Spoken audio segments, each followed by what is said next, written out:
یہ بڑی مشہور آیت ہے، انسان کی شیطان کے ساتھ آخری ملاقات جو ہونے والی ہے اس کا ذکر اس کے اندر موجود ہے۔ اعوذ باللہ من الشیطان الرجیم، بسم اللہ الرحمن الرحیم۔ وقال الشیطان لما قضی الامر، اور کہے گا شیطان قیامت کے دن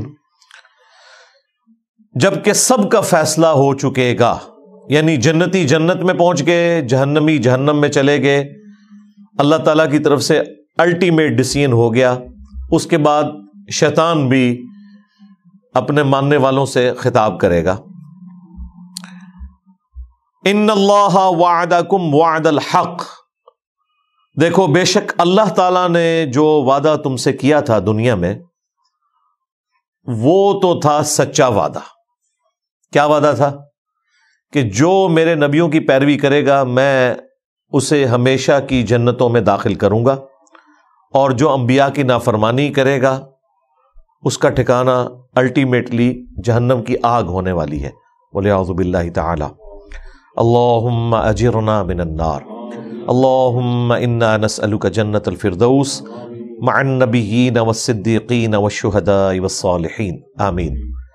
تو شیطان کہے گا دیکھو اب تو حق واضح ہو چکا ہے، بے شک جو اللہ نے تم سے وعدہ کیا تھا نا وہ پورا کر دیا، جو جنتیوں کے حق میں وعدہ کیا تھا اہل ایمان کے حق میں وہ بھی درست ثابت ہو گیا، اور جو جہنمیوں کے لیے اہل کفر کے لیے وعدہ کیا تھا وہ بھی پورا ہو گیا۔ وَوَعَدْتُكُمْ فَأَخْلَفْتُكُمْ، اور جو میں نے تم سے وعدہ کیا تھا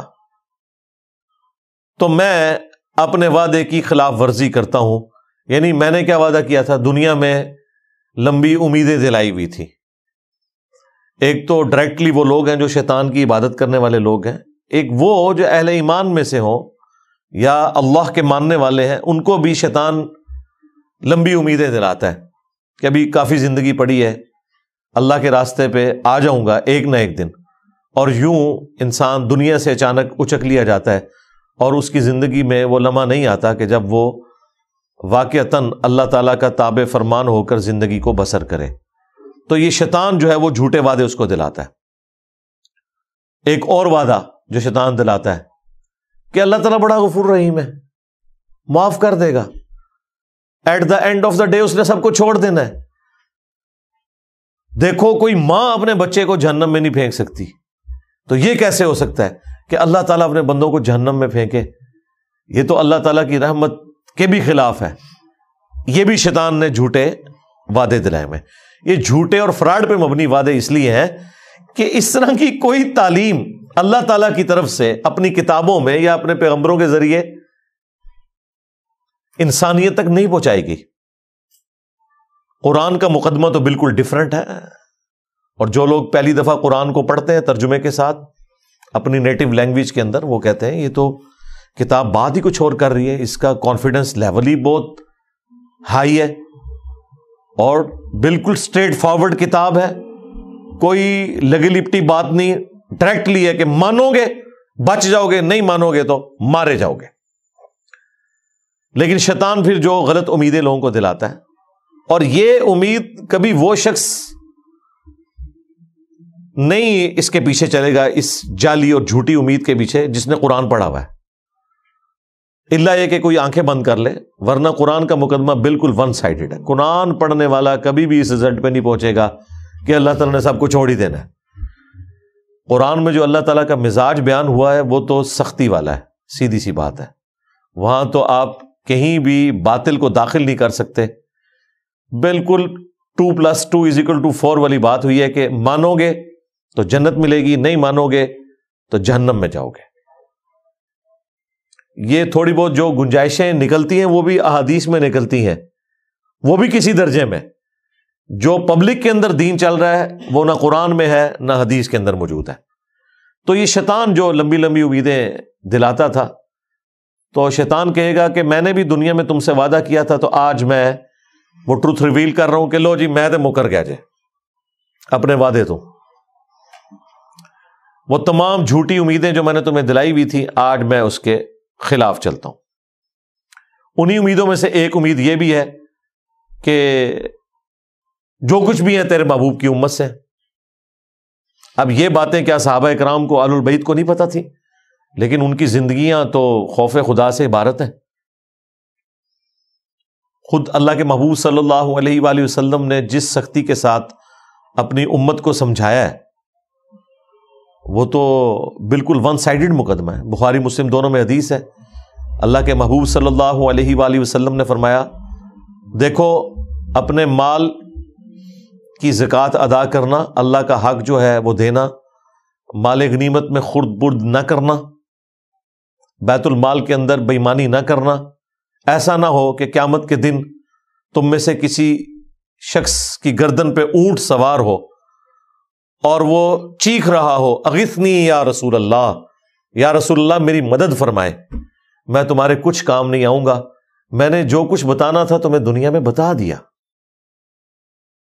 ایسا نہ ہو کہ کسی شخص کی گردن پہ اس کی گائے سوار ہو جس کی اس نے زکوٰۃ ادا نہیں کی، اور وہ چیخ کے کہہ رہا ہو، اغثنی یا رسول اللہ، یا رسول اللہ میری مدد کیجئے، میں تمہارے کچھ کام نہیں آؤں گا، میں نے دنیا میں جو تمہیں بتانا تھا بتا دیا۔ پھر نبی الاسلام نے مختلف چیزیں گنوائیں، کسی کی گردن پہ بکری سوار ہو۔ آپ حیران ہوں گے، جب ہم میٹرک میں پڑھتے تھے تو ہم نے یہ بیج لگایا ہوتا تھا، اغثنی یا رسول اللہ، یا رسول اللہ میری مدد فرمائے۔ اور جس حدیث سے یہ جملہ نکالا ہوا ہے اس حدیث میں تو یہ ہے کہ یا رسول اللہ میری مدد فرمائے، اور رسول اللہ کیا کہیں گے، میں نے دنیا میں جو بتانا تھا وہ بتا دیا۔ بالکل الٹ چل رہا ہے معاملہ۔ پھر بخاری مسلم میں وہ مشہور زمانہ حدیث، جب اللہ تعالیٰ نے قرآن میں سورہ شعراء میں فرمایا نا کہ اپنے قریبی رشتہ داروں کو ڈر سناؤ، تو نبی اسلام نے ایک ایک رشتہ دار کو بلایا، اے نبی کے چچا عباس، میرے مال سے جو لینا ہے لے لے، اگر اللہ کے حضور پکڑا گیا تو میں تیرے کچھ کام نہیں آؤں گا۔ اے نبی کی پھوپھی صفیہ، میرے مال سے جو لینا ہے وہ لے لے، اگر اللہ کے حضور تو پکڑی گئی تو وہاں میں تیرے کچھ کام نہیں آؤں گا۔ اے نبی کی بیٹی فاطمہ، میرے مال سے جو لینا ہے وہ لے لے، یعنی دنیا میں اس کا مالک ہوں، لیکن اگر اللہ کے حضور تو پکڑی گئی تو میں تیرے کچھ کام نہیں آؤں گا۔ حالانکہ سیدہ فاطمہ ڈیفینیٹلی جنتی عورتوں کی سردار ہیں۔ بیسیکلی ان کو سینٹرڈ کر کے ہمیں بتایا جا رہا تھا کہ اگر کوئی فراڈیا آپ کو یہ کہے کہ میرے سلسلے میں بیعت ہو جاؤ، میں تمہیں جنت میں اپنے ساتھ لے کے جاؤں گا، تو آپ نے سمجھ لینا ہے کہ ایک کہانی ہے۔ بالکل، اس لیے نبی اسلام نے یہ بتایا۔ پھر صحیح مسلم میں حدیث ہے، جسے اس کے عمل نے پیچھے چھوڑ دیا اس کا نسب اسے آگے نہیں لے کے جا سکتا۔ ہاں، اگر جس کے اعمال درست ہیں پھر اسے فائدہ ہو سکتا ہے نسبت کا۔ پھر حسن و حسین ہی جنتی نوجوانوں کے سردار ہیں، نبی الاسلام کی بیٹی ہی جنتی عورتوں کی سردار ہے، لیکن یہ صرف نسبت کی وجہ سے نہیں ہے، اعمال بھی ایسے ہیں۔ دوسری طرف حضرت نوح علیہ السلام کا بیٹا، نسبت کوئی کام نہیں آئی کیونکہ اس کے عمل نے اس کو پیچھے چھوڑ دیا۔ تو شیطان قیامت کے دن اعلان کر دے گا، جو میں نے دنیا میں تم سے وعدہ کیا تھا نا، میں تو آج اعلان برات کر رہا ہوں تم سے، یعنی دیکھیں اینڈ ٹائم پہ آ کے وہ دھوکہ دے جائے گا۔ ہمیں تو ویسے دنیا میں ہی پتا ہے، اور یہ اللہ تعالیٰ کی شفقت ہے کہ اس نے اس دنیا میں آخرت کی فلم چلا دی ہے۔ یعنی یہ ہونے کے بعد اگر پتہ چل رہا ہو تو انسان کہے گا کاش مجھے دنیا میں پتہ چل جاتا نا، تو میں اپنا راستہ درست کر لیتا۔ تو سرکار دنیا میں پتہ چل چکا ہے، پیپر آؤٹ ہو چکا ہے، اس کے جوابات بھی بتا دیے گئے ہیں، صرف پیپر نہیں آؤٹ ہوا، جواب بھی بتا دیے گئے۔ اب کوئی شخص خود ہی بدبخت ہے کہ وہ پیغمبروں کا راستہ چھوڑ دے اور شیطان کے راستے کے اوپر چلے۔ ابھی تو جناب ذرا اگلے الفاظ سنیں، وَمَا كَانَ لِيَ عَلَيْكُم مِّن سُلْطَان، اور مجھ میں تو ایسی کوئی قدرت نہیں تھی تمہارے معاملے میں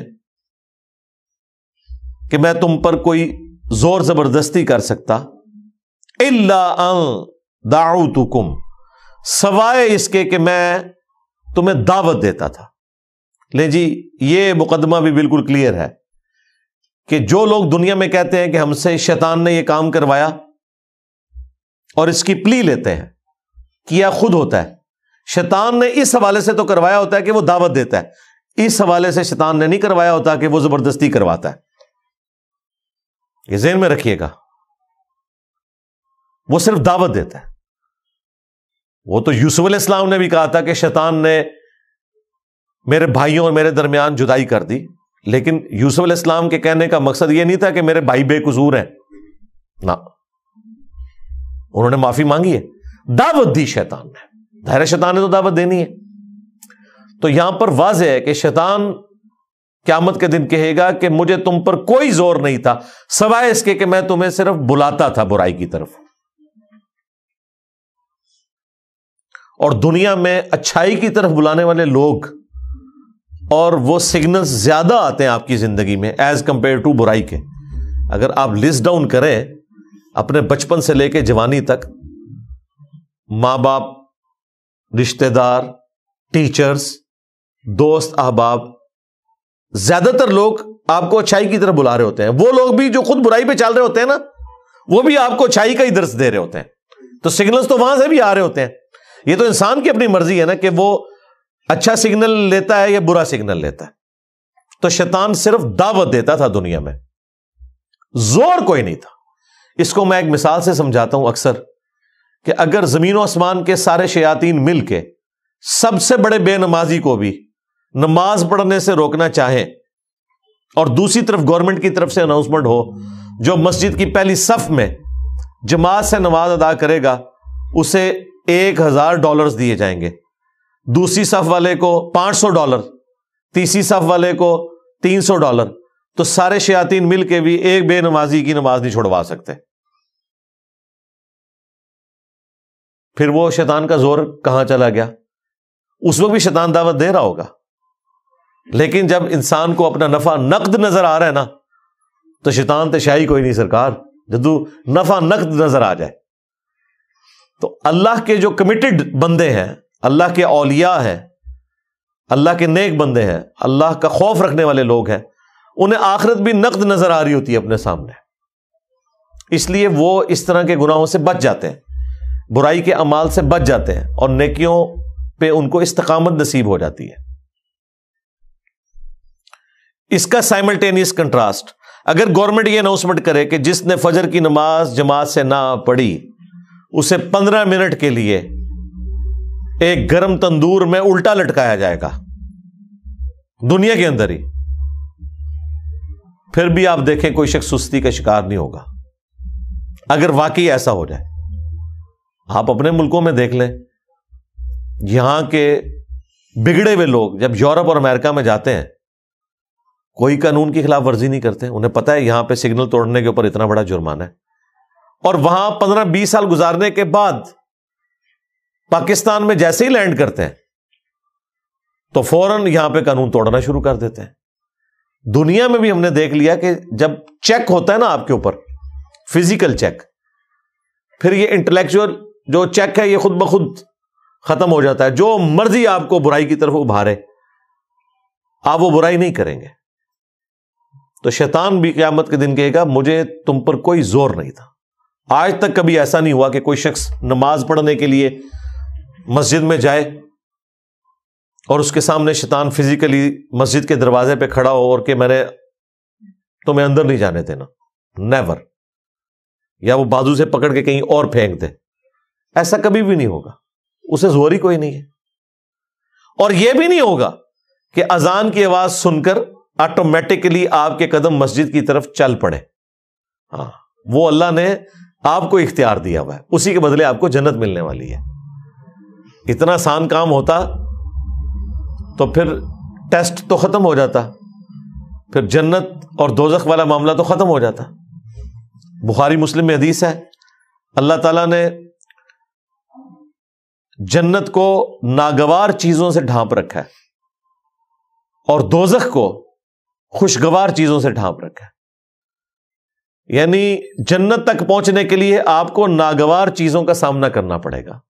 نمازوں کی مشقت، غسل کی مشقت، روزوں کی مشقت، حلال اور حرام میں تمیز کرنے کی مشقت، یہ ساری ناگوار ہیں طبیعت کے اوپر چیزیں. اور جہنم کو اللہ تعالیٰ نے خوشگوار چیزوں سے ڈھانپ رکھا ہے. یعنی تمام شہوات، گناہ کے کام جن میں دنیا میں اللہ نے لذت رکھی ہوئی ہے وہ ہمارے ٹیسٹ کے طور پہ، وہ جہنم یعنی دوزخ میں لے جانے والی ہے۔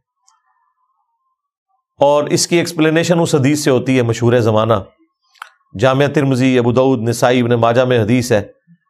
حضرت جبرائیل علیہ السلام کو اللہ تعالیٰ نے فرمایا جب جنت کو پیدا کیا کہ جا کے جنت کو دیکھ کے آؤ۔ جب وہ واپس آئے انہوں نے کہا یا اللہ مجھے نہیں لگتا کہ کوئی شخص تن من دھن نہیں لگا دے گا اس جنت میں پہنچنے کے لیے، کوئی ایسا شخص نہیں ہوگا، سارے کے سارے اس جنت کے لیے کوشش کریں گے۔ پھر اللہ تعالیٰ نے جنت کو ناگوار چیزوں سے ڈھانپ دیا اور حضرت جبرائیل علیہ السلام سے کہا کہ اب ذرا جنت کو دیکھو جا کے۔ انہوں نے جب دیکھا نا کہ جنت تک پہنچنے کے لیے یہ ہرڈلز عبور کرنی پڑیں گی، مشقتیں اٹھانی پڑیں گی، حلال اور حرام میں تمیز کرنی پڑے گی، واپس آئے تو اللہ تعالیٰ نے فرمایا کہ سنا۔ انہوں نے کہا یا اللہ مجھے نہیں لگتا کہ کوئی شخص جنت میں پہنچنے میں کامیاب ہوگا، جتنا مشکل ٹیسٹ رکھتی ہے۔ پھر اللہ تعالیٰ نے جہنم کی طرف بھیجا، واپس آئے، پوچھا، ان کا یا اللہ کون بدبخت ہوگا جو اس جہنم کے لیے کوشش کرے گا؟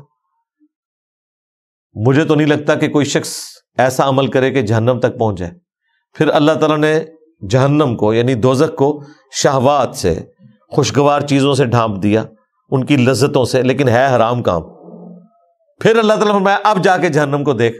جب دیکھا انہوں نے کہا کہ مجھے نہیں لگتا کہ کوئی شخص بچ سکے گا، کسی نہ کسی طریقے سے پہنچ جائے گا اس جہنم کے اندر۔ تو یہ بڑا سینسٹیو مسئلہ ہے۔ شیطان قیامت کے دن کہے گا کہ میرا کوئی زور نہیں سوائے اس کے کہ میں نے تمہیں دعوت دی تھی، فاستجبتم لی، پس تم نے میری دعوت قبول کر لی۔ یعنی دعوت مؤذن بھی دے رہا تھا اذان کے ذریعے مسجد میں، اور دل سے بھی سگنل آ رہے تھے۔ انسان کی اپنی انسٹنکٹ کے اندر موجود ہے، جھوٹ بولنا برا ہے، سچ بولنا اچھا ہے، یہ ہر انسان کو پتا ہے۔ کسی کو دھوکہ دینا برا ہے، کسی کے ساتھ خیر خواہی کرنا اچھا ہے۔ تو ہماری انسٹنکٹ کے اندر اللہ تعالیٰ نے اچھائی اور برائی کی تمیز رکھ دی ہے۔ فَأَلْهَمَهَا فُجُورَهَا وَتَقْوَاهَا۔ یہ جو قرآن کی تعلیمات ہیں، انبیاء اکرام کی جو وحی ہے، یہ تو نور علی نور ہے۔ آلریڈی ہماری انسٹنکٹ کے اندر نور موجود ہے اچھائی اور برائی میں تمیز کرنے کا، انبیاء کی دعوت کے بغیر بھی موجود ہے۔ لیکن یہ انبیاء کی دعوت کے ذریعے اللہ تعالیٰ نے حجت تمام کی ہے کہ کوئی شخص قیامت کے دن، سورہ النساء میں آتا ہے نا کہ ہم نے رسولوں کو، انبیاء کو اس لیے بھیجا کہ اللہ کے خلاف کوئی حجت نہ قائم کر سکے۔ رسولوں کے آنے کے بعد کوئی بالکل ہی گیا گزرا آدمی تھا، ہٹ دھرمی پہ اڑا ہوا تھا، اس کے لیے بھی حجت تمام ہو جائے کہ مجھے بتا دیا گیا تھا دنیا میں، تو میں نے تو صرف تمہیں دعوت دی تھی اور تم نے وہ میری دعوت قبول کر لی۔ فلا تلومونی، تو آج کے دن مجھے ملامت مت کرو، مجھے برا نہ کہو۔ ہاں، شیطان کہہ رہے ہیں میرے خلاف بھی کلپ نہیں ریکارڈ کرانا، کلپ ریکارڈ کروانا ہے تو وَلُومُوا أَنفُسَكُمْ، اپنے آپ کو ملامت کرو۔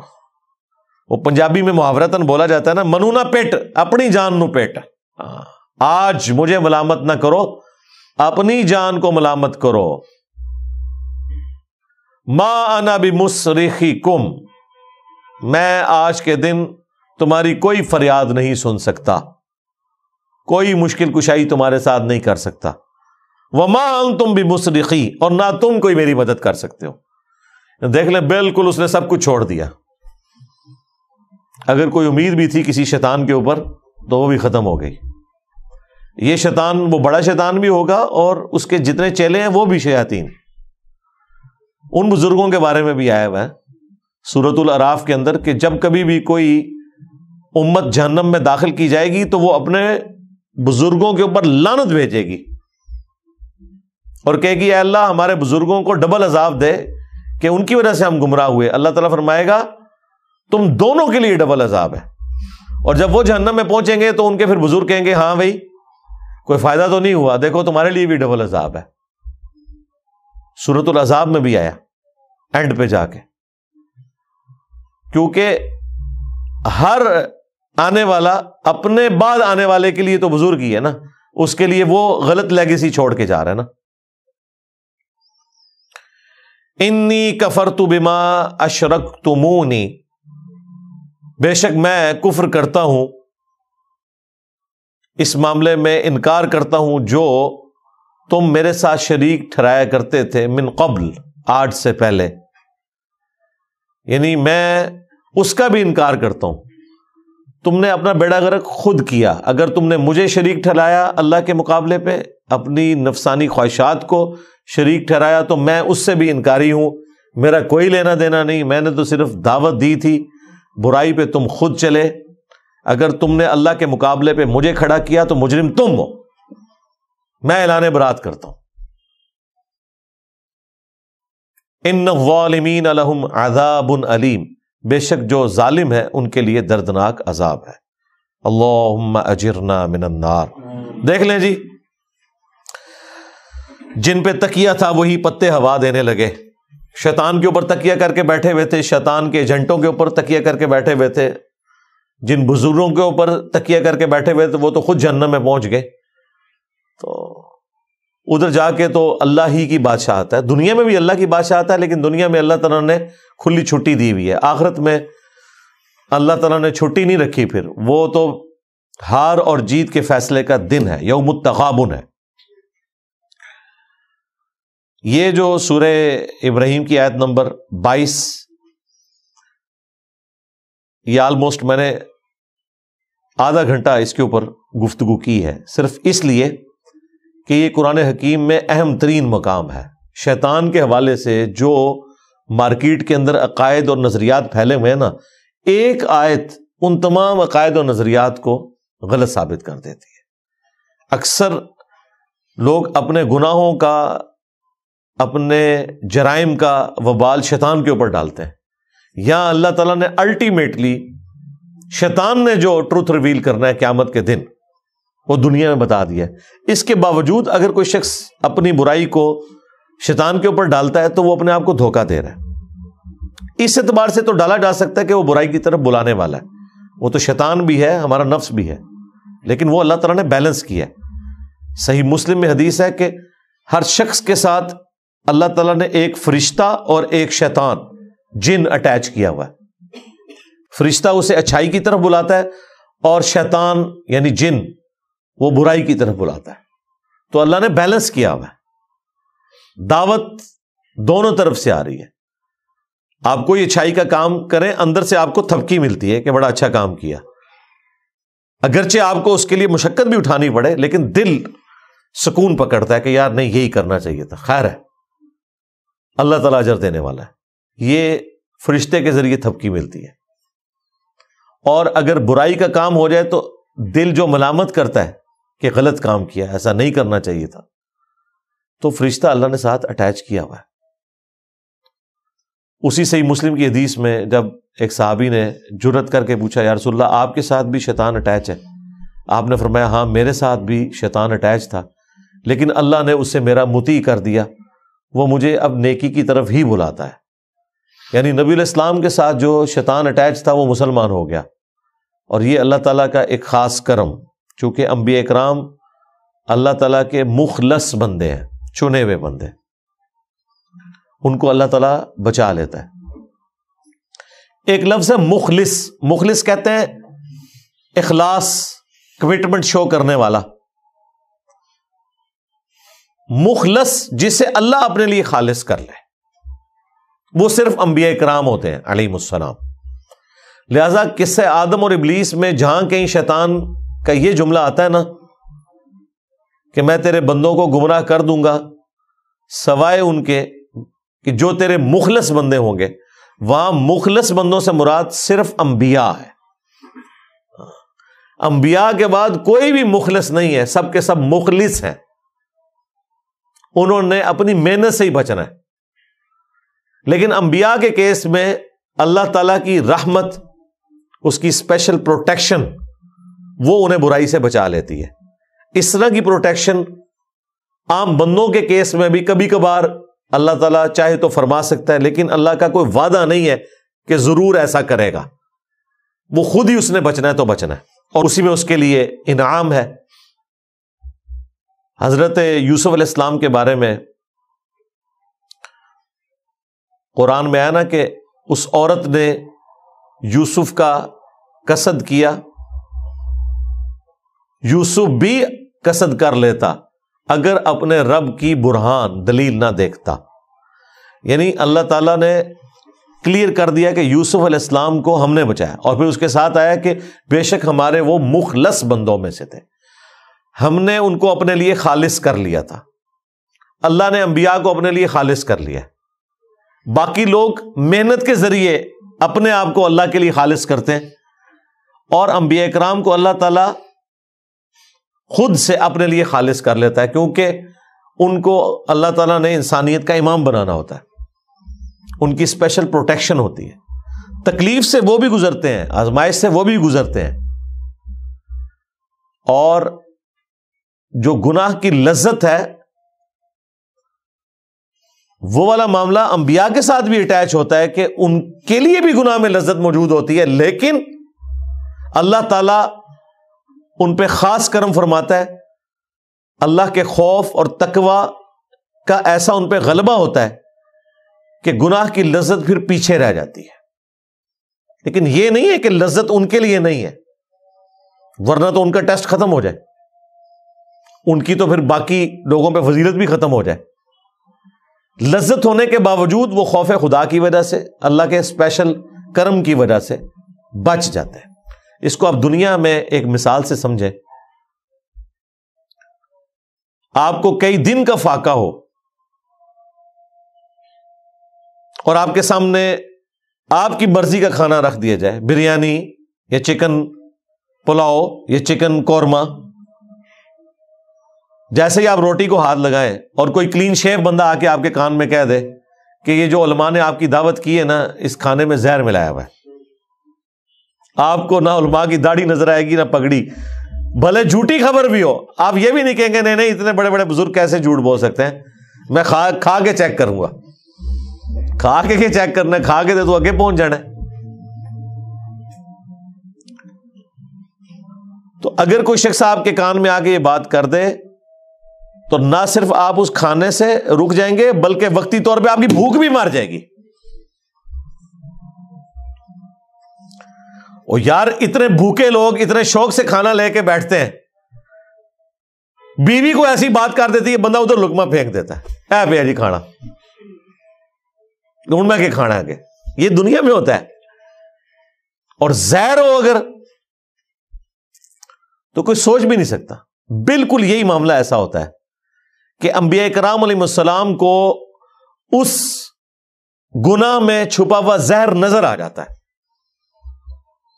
انہیں وہ بریانی کی خوشبو، قورمے کی خوشبو اٹریکٹ ہی نہیں کرتی، کیونکہ جب آپ کا دھیان کسی چیز کی برائی کی طرف چلا جائے نا، آپ کو کہ جی چھوڑے جی زہر کو، خوشبو دیکھیں بریانی کی کیسی ہے، آپ کہیں گے جی لعنت ہے اس خوشبو کے اوپر کہ جس کے اندر میری موت چھپی ہوئی ہے. خوشبو بھی اس کی جو ہے نا اٹریکٹ کرنا آپ کو بند کر دے گی. ایک اور مثال، موٹر وے پہ آپ کبھی سفر کریں، جو بندے پہلی دفعہ موٹر وے پہ جاتے ہیں نا، تو ظاہر ہے جو دونوں طرف کی گرینری ہے، خوبصورتی ہے، اور بالکل ایک دنیا سے الگ آپ جا رہے ہوتے ہیں ٹریولنگ کرتے ہوئے، انجوائے کرتے ہیں. لیکن اگر آپ پبلک ٹرانسپورٹ میں سفر کر رہے ہیں اور آپ کو سخت پیشاب آیا ہوا ہے اور ڈرائیور کہتا ہے جی کہ اگلا سٹاپ تو آئے گا 50 کلومیٹر بعد، اس سے پہلے تو میں نے گاڑی کوئی نہیں روکنی، اور اس بس کے اندر کوئی انتظام بھی ٹوائلٹ کا موجود نہیں ہے، اس سخت تکلیف کے اندر اگر آپ کو کہ او دیکھ کتنا سونا درخت ہے یار، آپ کو کیا اس درخت کی خوبصورتی اٹریکٹ کرے گی؟ نہیں. آپ کی ٹوٹل توجہ اس وقت یہ ہوگی کہ کسی طریقے سے میری عزت بچ جائے اور میں اس تکلیف سے نکل جاؤں. یہ نہیں ہے کہ اس چیز کی خوبصورتی ختم ہو گئی ہے، وہ اپنی جگہ موجود ہے، لیکن آپ کسی اسٹیٹ آف مائنڈ ڈفرنٹ میں چلے گئے. جن لوگوں کو اللہ کا خوف ہوتا ہے، اسپیشلی انبیاء کرام علیہ السلام، وہ گناہوں سے بچتے اس لیے ہیں کہ اللہ تبارک و تعالی ان کے اوپر ان چیزوں کی حقیقت کھول دیتا ہے. صحیح بخاری میں حدیث ہے، ایک یہودیہ نے نبی علیہ السلام کی دعوت کی اور اس کے اندر زہر ملا دیا، چھوٹا گوشت تھا، بکری کا گوشت اور آپ بڑے شوق سے تناول فرماتے تھے. آپ نے جیسی بوٹی اپنی زبان پہ رکھی اس بوٹی میں سے آواز آئی کہ مجھ میں زہر ہے, تو نبی علیہ السلام نے وہ تھوک دی. لیکن اس سے پہلے کچھ صحابہ کھا چکے تھے, وہ شہید ہو گئے. ابو داؤد میں آتا ہے کہ قصاص سے پھر اس عورت کو بھی قتل کروایا گیا. البتہ نبی علیہ السلام کی زبان پہ رکھنے کی وجہ سے اس زہر کا اثر آپ کے اندر چلا گیا. اور پھر 4 سال کے بعد جب نبی علیہ السلام کی وفات کا وقت قریب آیا تو اللہ تعالیٰ نے اس زہر کو واپس کیا اور آپ کی ڈیتھ اس زہر کے اثر کی وجہ سے ہوئی. بخاری میں آتا ہے اے عائشہ جو خیبر کے موقع پہ مجھے زہر دیا گیا وہ مسلسل میری رگیں کاٹ رہا ہے. تو یہ ایک معجزانہ معاملہ ہے. جب نبی علیہ السلام کو اللہ تعالیٰ نے وہ دکھا دیا, پھر ظاہر ہے آپ تو وہ اپنا پسندیدہ گوشت بھی اندر نہیں کریں گے, آپ نے تو تھوک دیا. تو شیطان جتنا مرضی مزین کر کے پیغمبروں کے سامنے, اللہ کے نیک بندوں کے سامنے برائی کو پیش کرے, بہرحال جب ان کی توجہ اس عذاب کی طرف جاتی ہے, اس تکلیف کی طرف جاتی ہے جو اس چھوٹی سی لذت کے اگینسٹ ہونے والی ہے, تو ان کے لیے پھر اس لذت کو چھوڑنا آسان ہو جاتا ہے, کیونکہ اس لذت کے اندر چھپی ہوئی سزا کی کڑواہٹ, اس کی تکلیف ان کے اوپر ایسا غلبہ کرتی ہے کہ وہ بچ جاتے ہیں. اس وجہ سے وہ مخلص بندے ہوتے ہیں. نان انبیاء کیا کریں گے عددن انبیاء, وہ پھر دین کا علم اتنا حاصل کریں اور کانٹینیوسلی اللہ تعالی کے ساتھ کمیٹڈ رہے, تو وہ بھی کسی نہ کسی درجے میں اس مقام کو حاصل کر سکتے ہیں.